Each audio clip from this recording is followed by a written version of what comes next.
लोगों के खुद के ज़मीर है बिके हुए, वो चले हैं मेरे किरदार पर उंगलियां उठाने के लिए। एक बड़ा भव्य मोर्चा निकाला जा रहा है इम्तियाज जलील के विरोध में। इम्तियाज जलील जातिवादी है। गुनाह सिर्फ ये था कि मैंने उस दस्तावेज, उस कागज को पढ़ने का मैंने गुनाह किया, जुर्म किया, इतना बड़ा जुर्म किया कि अब एक संगठन कहता है कि मुझे फांसी पे लटका देना चाहिए करके।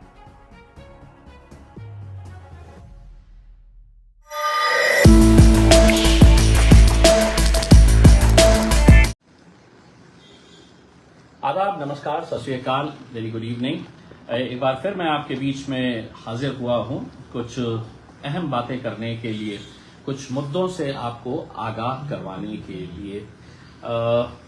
किसी ने खूब कहा है कि लोगों के खुद के ज़मीर है बिके हुए, लोगों के खुद के ज़मीर है बिके हुए, वो चले हैं मेरे किरदार पर उंगलियां उठाने। समझा? नहीं समझा है तो मैं दोबारा आपके लिए कहना चाहता हूं, लोगों के खुद के ज़मीर है बिके हुए, वो चले हैं मेरे किरदार पर उंगलियां उठाने के लिए। दोस्तों, एक बड़ा भव्य मोर्चा निकाला जा रहा है इम्तियाज जलील के विरोध में। विरोध इसलिए कि इम्तियाज जलील जातिवादी है। इसलिए इम्तियाज जलील का विरोध करने के लिए कुछ संगठन, कुछ लोग इकट्ठा हुए और वो लोग ये मोर्चा निकाल रहे हैं। मेरी शुभकामनाएं हैं उन्हें।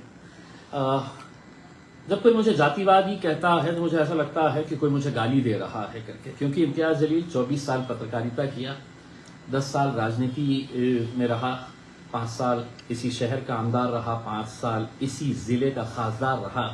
कोई मुझे ये नहीं कह सकता है कि इतने सालों के अंदर मैंने कभी भी किसी जाति, धर्म और मजहब के हिसाब से कोई काम किया है, मैंने कभी किसी जाति के विरोध में काम किया है या किसी जाति के खिलाफ मैंने कोई अपशब्द का इस्तेमाल किया है। मैं अचानक जातिवादी कैसे हो गया है, क्या कहानी है इसके पीछे, अगर आप समझना चाहेंगे तो आप, अभी तक तो खैर पूरा शहर क्या पूरा महाराष्ट्र समझ चुका है कि इम्तियाज जलील को अचानक जातिवादी कैसा बना दिया गया है। मकसद यह है कि कहीं पे निगाहें, कहीं पे निशाना। दरअसल ये जो संगठन, ये लोग जो मोर्चा निकाल रहे हैं, ये कौन लोग हैं इनके बारे में बाद में मैं बताऊंगा। लेकिन मेरे जिले के पालक मंत्री है आदरणीय संजय सिरसाट साहब, मेरे अच्छे मित्र है। लेकिन उनके कुछ ऐसे कारनामों को मैंने उजागर किया कि जिसके अंदर करोड़ों रुपये की जमीनें अपने नाम के ऊपर करवाना, इलीगल तरीके से जो प्रॉपर्टी गवर्नमेंट की है उसको अपने बच्चों के नाम के ऊपर कर देना, फिर बड़ी बड़ी होटलें बनवाना, सिर्फ यहीं पे नहीं बाहर भी होटलें बनवाना। तो ये सब उनका मैंने पूरा डॉक्यूमेंट एविडेंस के साथ निकाला, पूरे सबूत मीडिया के सामने दिया। मंत्री जी तो मतलब ये है कि दुनिया के हर मुद्दे के ऊपर चर्चा करने वाले मंत्री पिछले 20-25 दिनों से कहा कि नहीं, मैं अपने बारे में कुछ नहीं कहूंगा, और कह भी नहीं सकते हैं क्योंकि डॉक्यूमेंट इतने साफ है, इतने क्लियर है कि उनके पास कोई जगह नहीं है कि मैं बताऊं तो क्या बताऊं करके। तो पहले मुझ पर कुछ संगठनों को छोड़ा गया कि साहब, मैंने एक डॉक्यूमेंट के अंदर एक शब्द जो उनके खुद के संजय सिरसाट साहब के बच्चों के नाम के ऊपर जो एससी समाज की जमीन, जो सरकारी जमीन है, जो कलेक्टर की इजाजत के बगैर ट्रांसफर नहीं होती है, लेकिन मंत्री जी है, पालक मंत्री है, बड़े है, सत्ता है, हुकूमत है उनकी, तो उन्होंने वो जमीन अपने बच्चों के नाम के ऊपर ट्रांसफर कर दी। मैंने जब डॉक्यूमेंट निकाला, वो डॉक्यूमेंट के ऊपर लिखा हुआ था वो शब्द कि इसलिए है, तो इस शब्द की वजह से या इस जाति की वजह से ये जमीन उन्हें दी गई है करके। अब मेरा कसूर, मुझे गुनाहगार इस तरीके से बना दिया गया कि मैंने वो शब्द बोला कैसा। मैंने बोला नहीं, मैंने पढ़ा जो डॉक्यूमेंट संजय सिरसाट साहब की प्रॉपर्टी के अंदर है। अब मैं भी मानता हूं कि ये शब्द नहीं इस्तेमाल होना चाहिए, सुप्रीम कोर्ट ने कहा है, बहुत सारे फैसले भी आए हैं, लेकिन इसकी जिम्मेदारी किसकी है? महाराष्ट्र सरकार की है, क्योंकि जब केंद्र सरकार से आदेश आता है तो चीफ सेक्रेटरी के पास ये आदेश आता है कि अब इस शब्द का इस्तेमाल नहीं होना चाहिए करके। लेकिन चीफ सेक्रेटरी साहब ने उसके ऊपर नजर नहीं डाली और नीचे जितने भी कलेक्टर्स है वो लगातार उस शब्द का इस्तेमाल कर रहे हैं। मेरा कसूर, मेरा गुनाह सिर्फ ये था कि मैंने उस दस्तावेज, उस कागज को पढ़ने का मैंने गुनाह किया, जुर्म किया, इतना बड़ा जुर्म किया कि अब एक संगठन कहता है कि मुझे फांसी पे लटका देना चाहिए करके। ये लोग इकट्ठा हो गए, पुलिस स्टेशन के सामने गए, इम्तियाज जलील मुर्दाबाद के नारे लगाए, फिर पुलिस के ऊपर दबाव डाला गया। मंत्री जी खुद कई सारे पुलिस स्टेशन के अंदर फोन किए और उन्होंने कहा कि मतलब अभी का अभी इम्तियाज जलील के ऊपर FIR रजिस्टर होना। पुलिस भी क्या करती है, सत्ता के बड़े सरदार का हुक्म आया तो पुलिस ने सोची नहीं कि हम जिस वर्दी के अंदर है हम अपने नियमों के हिसाब से काम करेंगे, लेकिन मालिक का हुक्म आया तो पुलिस वालों ने भी कहा कि चलिए FIR रजिस्टर कर देते हैं करके, तो FIR रजिस्टर कर दी गई। अब FIR हो गई है। अब FIR होने के बाद जो भी पुलिस की प्रक्रिया होती है, जो भी इन्वेस्टिगेशन होना है वो होना है इसमें। लेकिन नहीं, ये कुछ संगठन, ये कुछ लोग, मैं संगठन भी नहीं कहूंगा, चंद लोग हैं जो अपने आप को दलित समाज के बहुत बड़े नेता मान रहे हैं, समझ रहे हैं कि हम दलितों का बहुत बड़ा उद्धार करने वाले लोग हैं और हमारी भावनाओं को ठेस पहुंचा है। इम्तियाज जलील कभी भी किसी जाति, धर्म और मजहब की भावनाओं को ठेस नहीं पहुंचा सकता है, ये आप अपने जहन में डाल दीजिएगा। मोर्चा अगर मेरे खिलाफ है तो एक मेमोरेंडम कम से कम कलेक्टर को दे देना था, एक मेमोरेंडम कम से कम डिविजनल कमिश्नर को दे देना था कि साहब ये शब्द जो है इससे हमारी भावनाओं को ठेस पहुंचती है, तो आप ये शब्द है तो निकाल दीजिएगा करके। नहीं, ऐसा कुछ नहीं। लेकिन इम्तियाज जलील को निशाना बनाना है। क्यों बनाना है?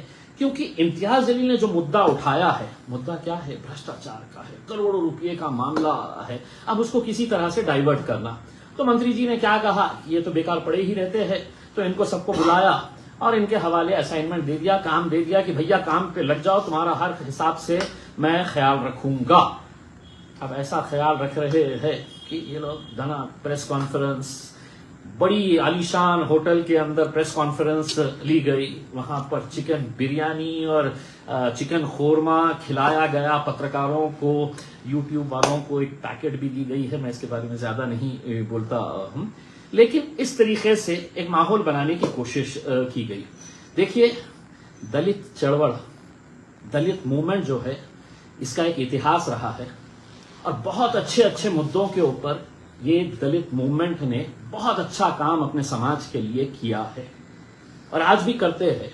बहुत सारे ऐसे दलित समाज के लीडर्स हैं जिन्हें सही मानों में अंदर से तकलीफ होती है जब उनके समाज के ऊपर कुछ नाइंसाफी होती है, कुछ गलत होता है, तब ये पूरे एक साथ मिलकर आते हैं, लड़ते हैं। लेकिन जब इसी के अंदर, इसी मूवमेंट के अंदर कुछ गलत लोग शामिल हो जाते हैं तो उसका नतीजा क्या होता है कि आप पैसे की खातिर अपने इस पूरे मूवमेंट को किस तरीके से कमजोर कर देते हैं। सारा शहर नहीं, सारा महाराष्ट्र जानता है ये मोर्चा किस लिए निकाला जा रहा है, कौन इसके पीछे है। वरना ये बताइए, ये मूवमेंट का जो नेतृत्व करने वाले, अपने आप को दलितों के बहुत बड़े नेता कहने वाले लोग हैं, इतना पैसा आ कहां से रहा है कि जो शहर के बड़े बड़े होर्डिंग्स के ऊपर इम्तियाज जलील का नाम लिखा गया है, पूरे शहर के अंदर पूरे होर्डिंग्स लगाए गए हैं कि 23 तारीख को आना है, हमारी भावना को ठेस पहुंचा है करके। ऐसा कुछ नहीं है। ये असल में मुद्दे को डाइवर्ट करना चाह रहे हैं कि मुद्दा मंत्री जी का है तो उस मुद्दे को कैसा डाइवर्ट करना। और सिर्फ शहर के अंदर होर्डिंग्स नहीं लगे हुए हैं साहब, किसी बड़े अखबार के अंदर अगर अपने को छोटा सा ऐड देना होता है, एक क्वार्टर पेज का ऐड देना होता है, तो उसकी भी लाखों रुपये कीमत होती है। लेकिन आज जब नींद खुली तो सुबह सुबह जितने अखबार खोल के देखे तो फुल पेज ऐड है। ये है वो फुल पेज एडवर्टाइजमेंट। कौन सा पेज? किस तरीके से आप कह रहे हैं कि मैं जातिवादी हूं करके, और इसके ऊपर जिस बाबा साहब अम्बेडकर की तस्वीर है। एक बात मैं ये बता दूं कि लोकसभा के अंदर अगर पूरे सांसदों के बीच में, पूरे देश के सांसदों के बीच में अगर किसी ने खड़े रहकर ये बात कही, इसी तरह के एडवर्टाइजमेंट्स आज लोकमत के अंदर है, लोकमत टाइम्स में है, लोकमत समाचार में है, पुण्य नगरी में है, पुढ़ारी के अंदर है। हद तो ये हो गई है कि 2 उर्दू अखबार है, दोनों उर्दू अखबार के अंदर भी फ्रंट पेज के ऊपर पूरा फुल पेज एडवर्टाइजमेंट दिया गया है कि मोर्चे में आ जाओ, हमारी भावनाओं को ठेस पहुंचा है करके।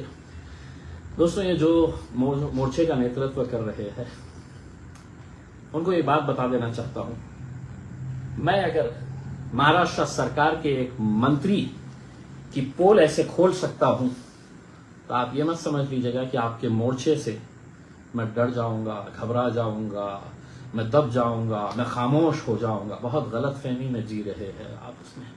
आपके मोर्चे ने मुझे और ऊर्जा दी है और ताकत दी है। और अब मेरा अगला जो भ्रष्टाचार का जो मामला सामने आने वाला है, शायद आप चौंक जाएंगे। यकीन मानिएगा, इतने सबूत इकट्ठा किया हूं। रमाई अंबेडकर कौन थी जानते हैं आप? रमाई घरकुल योजना, जो गरीब बुद्धिस्ट समाज के लोगों के लिए, गरीबों के लिए घर बनाने की एक स्कीम है, बहुत अच्छी स्कीम है। कि ये घरकुल की स्कीम अचानक क्यों गरीबों तक नहीं पहुंच पा रही है? क्या कभी आपने सोचा है? मैं आपको ये बताना चाहता हूं, ये वही मंडली है, ये वही लोग हैं जो आज अपने एक मंत्री को बचाने के लिए आगे आए हैं। ये अलग बात है कि इनके अपने अपने फाइलां अटके पड़े हुए हैं, इसलिए भी ये लगे हुए हैं कि साहब मंत्री जी को खुश करेंगे तो 7 करोड़ की फाइल के ऊपर अपनी सिग्नेचर हो जाएगी करके उसमें। लेकिन रमाई घरकुल के बारे में आपको ये बता दूं, 30 करोड़ रुपए का फंड महानगर पालिका के अंदर आया हुआ है। 30 करोड़ रुपए। कितने हजारों ऐसे बुद्धिस्ट समाज के गरीब, ऐसी समाज के जो लोग हैं, उनके घर का सपना इससे पूरा हो सकता है। लेकिन होगा नहीं। क्यों नहीं होगा? क्योंकि यही वो लोग हैं जिन्होंने बोगस फाइल्स तैयार किए हैं, डुप्लीकेट डॉक्यूमेंट्स तैयार करके ये किए हैं। अब आप मेरी तरफ से एक बात सुन लीजिएगा, अगर मैं संजय सिरसाट के खिलाफ इतनी ताकत के साथ जा सकता हूं, तो तुम्हारे खिलाफ कितनी ताकत से जा सकता हूं तुम शायद सपने में भी नहीं सोच सकते हैं उसमें। अगर तुम किसी गरीब बुद्धिस्ट समाज के घर के पैसे तुम अपने जेब में लेंगे, रैकेट बना लिया गया है। मैं म्युनिसिपल कमिश्नर से यह अनुरोध करना चाहूंगा कि साहब, अगर मैंने संजय सिरसाट के खिलाफ सीबीआई में और director general anti corruption bureau के अंदर जाके पूरे दस्तावेज देकर आया हूं, यही डॉक्यूमेंट्स रमाई अंबेडकर के मैं सीबीआई ऑफिस के अंदर जाकर पूरे सबमिट करूंगा। मैं बड़ी बड़ी इंक्वायरी इसके ऊपर लगाऊंगा, क्योंकि ये गरीब बुद्धिस्ट समाज के घर है करके 2.5 लाख रुपए मिलता है। मालूम है क्या करते हैं? लोगों से कहते हैं कि डॉक्यूमेंट्स दे दो, हम तुम्हारा घरकुल करवा के लेकर आएंगे। 2.5 लाख रुपये में से 1 लाख रुपया अपने जेब में रख लेते हैं। कुछ तो ऐसे है कि 1.5 लाख अपने जेब में रख लेते हैं और 1 लाख रुपये बेचारे वो लोगों को देते हैं। तो ये बहुत बड़ा मामला है, करोड़ों का मामला है।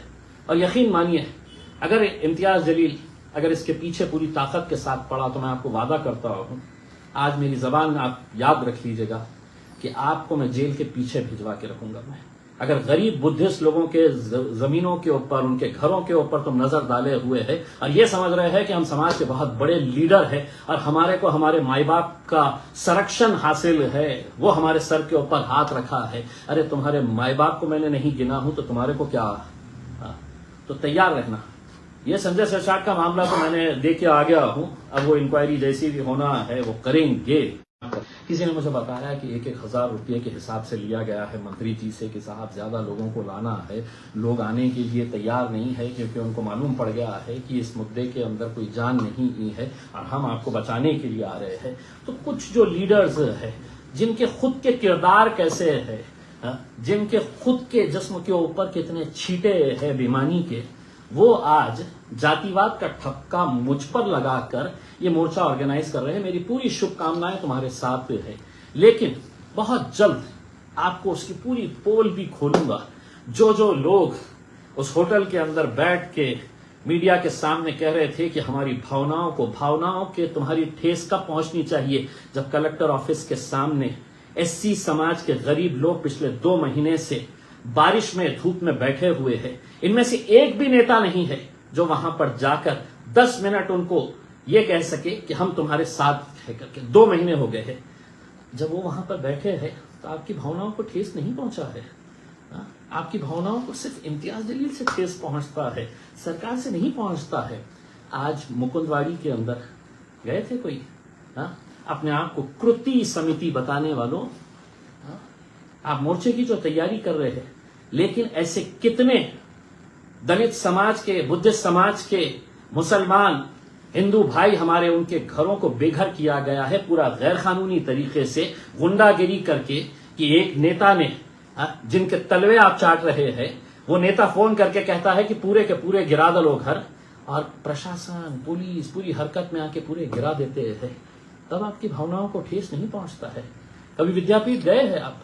डॉक्टर बाबा साहब अंबेडकर मराठवाड़ा विद्यापीठ, जिस विश्वविद्यालय को डॉक्टर बाबा साहब अंबेडकर जी का नाम दिया गया है, वहां पर जाकर कभी देखे हैं कि हमारे ऐसी समाज के बच्चों को शिष्यवृत्ति, स्कॉलरशिप बराबर से मिल रही है या नहीं मिल रही है करके?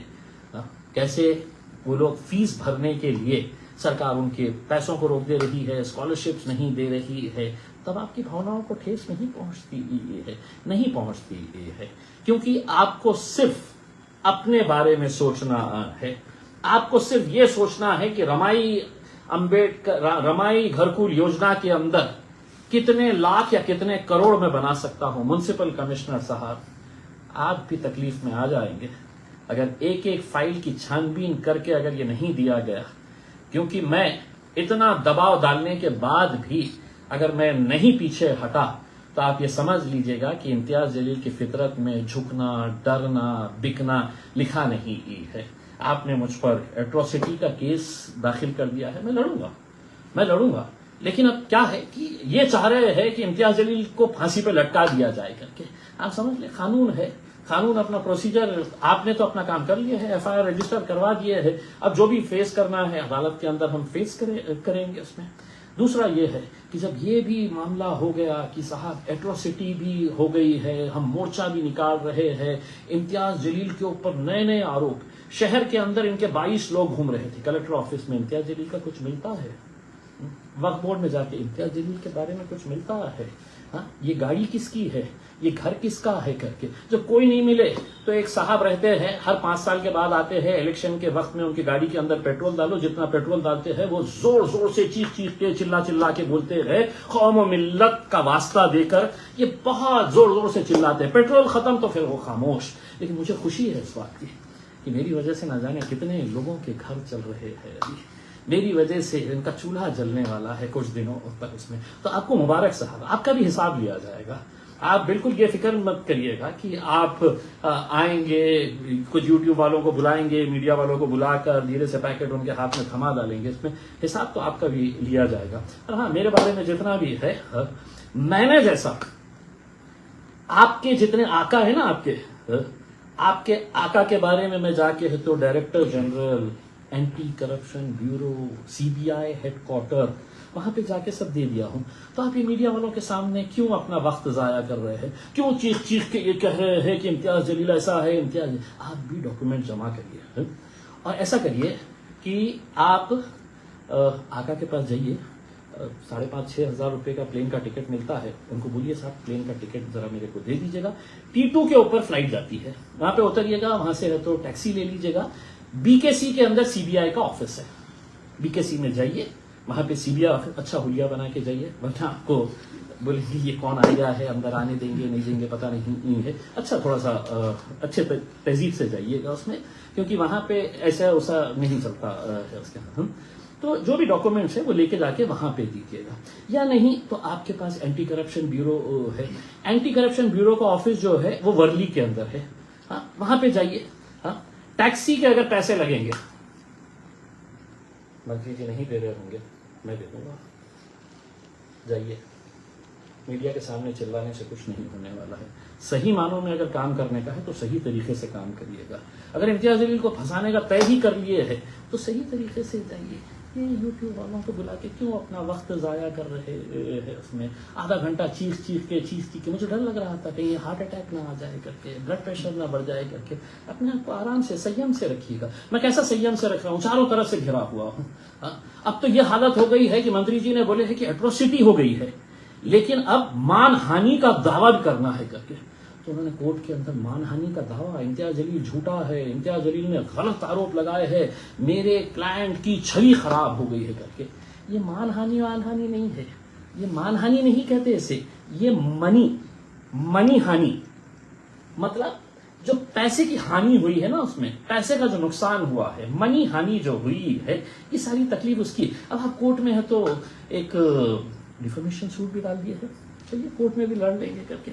लेकिन ये है, एक बात आप पूरे लोग जितने भी है, कल जो आंदोलन में भी आने वाले है, उनको यह कहना चाहता हूं, आप जोरदार भाषण करिए, इम्तियाज जलील को गालियां दीजिए, पेपर को ऐड दे दीजिएगा, सब कुछ कर लीजिएगा, इम्तियाज जलील न डरेगा, न झुकेगा और न बिकेगा। धन्यवाद।